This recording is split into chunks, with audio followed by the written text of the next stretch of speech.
Josias reina em Judá. Josias tinha 8 anos quando começou a reinar, e reinou em Jerusalém por 31 anos.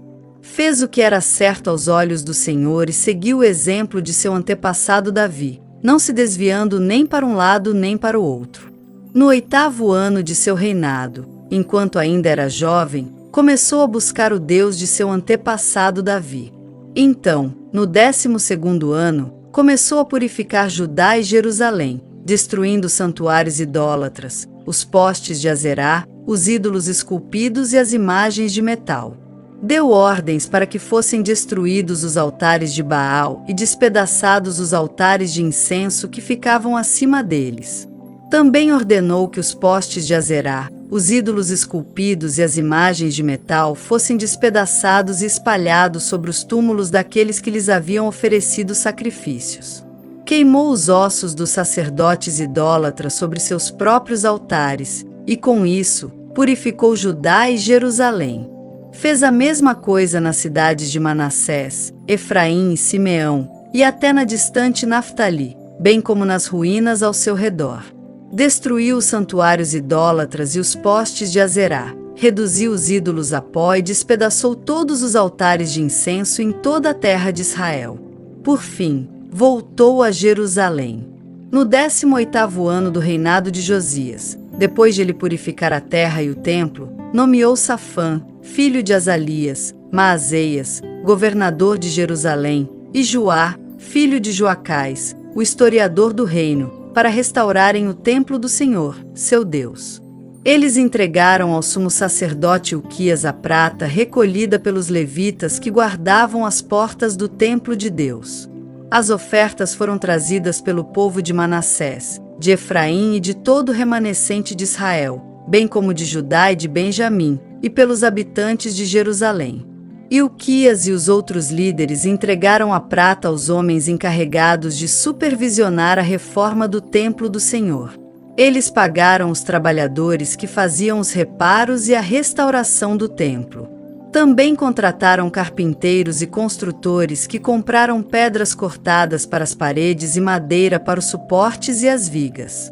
Restauraram aquilo que reis anteriores de Judá haviam deixado ficar em ruínas. Os trabalhadores realizaram a obra com fidelidade, sob liderança de Jaate e Obadias, levitas do clã de Merari, e de Zacarias e Mesulão, levitas do clã de Coate. Outros levitas, todos músicos talentosos, ficaram responsáveis pelos carregadores e pelos trabalhadores em várias funções. Ainda outros auxiliavam como secretários, oficiais e guardas das portas.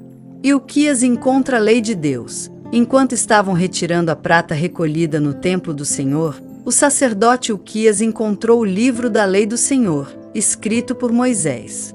Ilquias disse a Safã, secretário da corte: encontrei o livro da lei no templo do Senhor. E Ilquias entregou o livro a Safã. Safã levou o livro ao rei e relatou: seus oficiais estão fazendo tudo o que lhes foi ordenado. A prata recolhida no templo do Senhor foi entregue aos supervisores e trabalhadores. Safã também disse ao rei: o sacerdote Ilquias me entregou um livro. E Safã leu o livro para o rei. Quando o rei ouviu o que estava escrito na lei, rasgou suas roupas.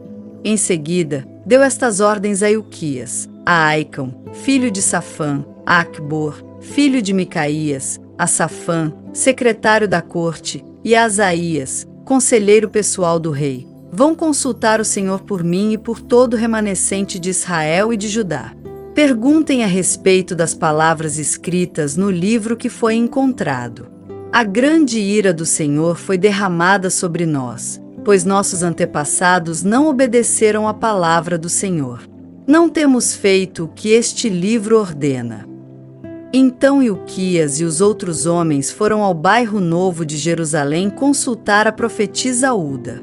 Ela era esposa de Salum, filho de Tocate, filho de Arás, responsável pelo guarda-roupa do templo.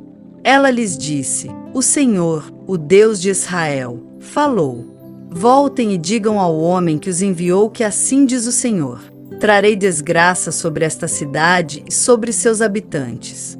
Todas as maldições escritas no livro que foi lido para o rei de Judá se cumprirão. Pois o meu povo me abandonou e queimou incenso a outros deuses, e estou grandemente irado com eles por tudo que fizeram. Minha ira será derramada sobre este lugar e não será apagada. Mas vão ao rei de Judá que os enviou para consultarem o Senhor e digam-lhe que assim diz o Senhor, o Deus de Israel, a respeito da mensagem que acabaram de ouvir. Você se arrependeu e se humilhou diante de Deus quando ouviu as palavras dele contra esta cidade e contra seus habitantes. Você se humilhou, rasgou suas roupas e chorou diante de mim. E eu certamente o ouvi, diz o Senhor. Portanto, só enviarei a calamidade anunciada depois que você tiver se reunido a seus antepassados e tiver sido sepultado em paz. Você não verá a desgraça que trarei sobre esta cidade e sobre seus habitantes. Então eles levaram a mensagem ao rei. As reformas religiosas de Josias. Josias mandou chamar todas as autoridades de Judá e de Jerusalém. Subiu ao templo do Senhor com os sacerdotes e os levitas e com todo o povo de Judá e de Jerusalém, dos mais importantes até os mais simples.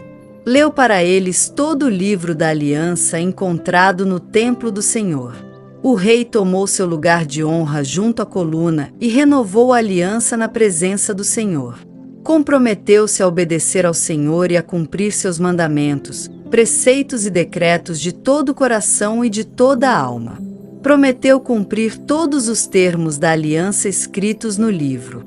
Exigiu o mesmo de todos em Jerusalém e do povo de Benjamim. Os habitantes de Jerusalém fizeram essa promessa e renovaram sua aliança com Deus, o Deus de seus antepassados. Josias removeu todos os ídolos repulsivos de toda a terra de Israel e exigiu que todos adorassem o Senhor, seu Deus. E, pelo restante da vida do rei, eles não se afastaram do Senhor, o Deus de seus antepassados.